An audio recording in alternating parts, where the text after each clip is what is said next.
ये महाभारत का पहला पर्व आदि पर्व कहलाता है। कहते हैं इस ग्रंथ का उपक्रम ग्रंथ में कहे गए अधिकांश विषयों की संक्षिप्त सूची तथा इसके पाठ की महिमा का वर्णन इसमें आता है। हमारे ग्रंथों की इस खासियत एक ये है कि जो लंबी चौड़ी बात है वो अध्याय के फर्स्ट में भी कहेंगे और बाद में भी कहेंगे। आप भागवत की शॉर्टकट भागवत अब सुनना चाहते हो तो 12वें स्कंद में आप सुन सकते हो, अंतिम स्कंद में यथावत 12वां ही अध्याय होगा वो। और संक्षिप्त आप रामायण सुनना चाहते हो, पूरे रामायण सुनने की आपकी इच्छा नहीं है तो आप उत्तरकांड में चले जाइए। काकभूषुंडी संवाद के अंतर्गत जो है एक संक्षिप्त अरबी रामायण भी आती है, उसको काकभूषुंडी रामायण भी कहते हैं। तो वो रामायण भी आप संक्षिप्त में सुन सकते हो। अगर आपको पूरी रामायण के लिए समय नहीं मिल रहा है या आप सुन नहीं पाते हो तो आप वहाँ पे सुन सकते हो। तो इसी प्रकार संक्षिप्त विषयों की सूची भी संक्षिप्त महाभारत का वर्णन इसमें आता है।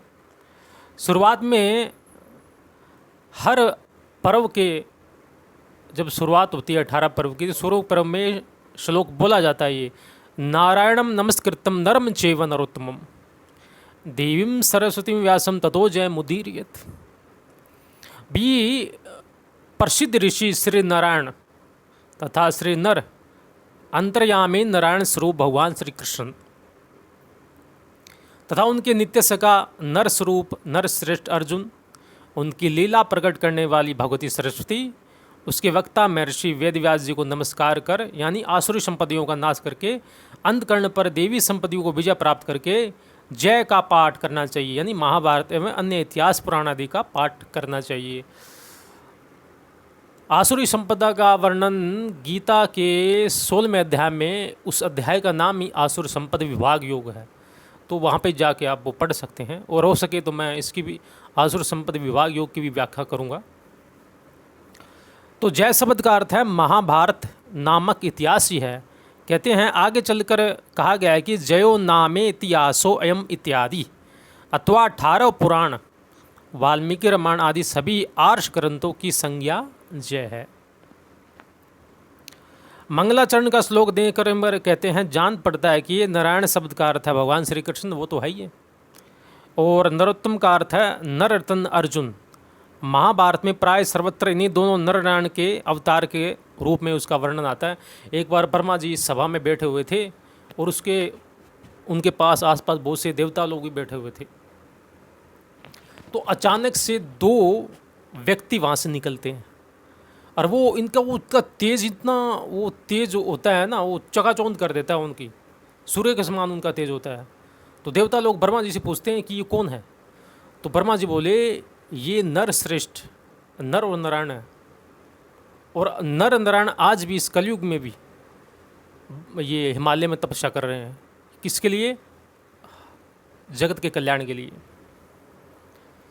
तो मंगलाचरण क्यों किया जाता है? मंगलाचरण किया जाता है कि पाठ आदि हम जब कोई काम करने जा रहे हैं तो उसमें बीच में विघ्न बाधा ना हो किसी चीज़ की, इसी कारण वो मंगलाचरण किया जाता है। और कहते हैं कि इससे मंगलाचरण में नारायण शब्द का अर्थ भगवान श्री कृष्ण ही है। इससे मंगलाचरण में ग्रंथ के उन दोनों को प्रधान पात्र था भगवान के मूर्ति युगल को प्रणाम करना मंगलाचरण के नमस्कारात्मक होने कारण ही वस्तुर निर्देशात्मक भी बना देता है।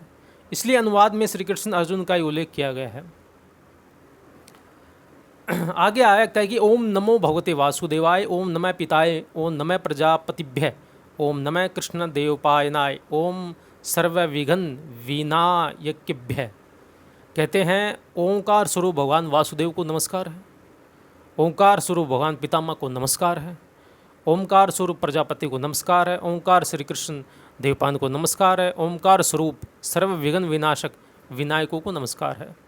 आगे महाभारत में आता है कि लोम हर्षण पुत्र उग्र सर्वा सोति पुराणिको नेमिषारण्य सोनकश्य कुलपतिरे 12 वार्षिके सत्रे सुखासीन नव्य गच्छद ब्रह्मासीन संसित व्रतान विनयावनयो भूतवा कदाचिन सूतनंदन। अर्थात एक समय की बात है, नेमिषारण्य में कुलपति महर्षि शौनक के 12 वर्षों तक चालू रहने वाले सत्र में जब उत्तम एवं कठोर ब्रह्मचारी व्रतों का पालन करने वाले ब्रह्म ऋषिगण अवकाश के समय सुखपूर्वक बैठे थे। पालन करने वाले ब्रह्म ऋषिगण सुखपूर्वक बैठे थे। सूत कुल को आनंदित करने वाले लोमहर्षण पुत्र था उग्र सर्वाश्रोति यानी स्वयं कौतूहलवश उन ब्रह्म ऋषियों के समीप बड़े विनीत भाव से आए। वे पुराणों के विद्वान और कथावाचक थे। सूत जी वेदव्यास जी के शिष्य थे और वेदव्यास जी ने उनको आशीर्वाद भी दिया था कि तुम पुराणों के वक्ता होगे। तो आप 18 पुराण आप पढ़ोगे कहीं भी तो सूत और शौनक जी का वाद चलता है और उसके अंदर सूत जी से प्रश्न किए जाते हैं क्योंकि सूत जी को आशीर्वाद प्राप्त है कि तुम 18 पुराणों के वक्ता होगे, विद्वान बनोगे। तो कहते हैं नेमिष नाम की व्याख्या वारा पुराण में इस प्रकार मिलती है। एवं कृत्वा ततो देवो मुनि गौर मुखम तदा उवाच निर्मेश नेदम नेतम दानवम बलम। ऐसा करके भगवान ने उस समय गौरमुख मुनि से कहा कि मैंने निमिषारण्य में इस अरण्य यानी वन के भीतर इस दानव सेना का संहार किया है, इसलिए यह वन नेमिषारण्य के नाम से प्रसिद्ध होगा। कहते हैं आगे इसका वर्णन आता है। कुलपति, कुलपति किसको कहते हैं कि जो विद्वान ब्राह्मण अकेला ही 10 सहस्त्र जिज्ञासु व्यक्तियों का अन्नदान के द्वारा भरण पोषण करता है उसे कुलपति कहते हैं। आगे सत्र किसको बोलते हैं? सत्र उसको बोलते हैं जो कार्य अनेक व्यक्तियों के सहयोग से किया गया हो और जिसमें भूसों को ज्ञान सदाचार आदि की शिक्षा तथा अन्न वस्त्र आदि वस्तुएं दी जाती हो और बहुतों के लिए तृप्तिकारक एवं उपयोगी हो, उसे सत्र कहते हैं।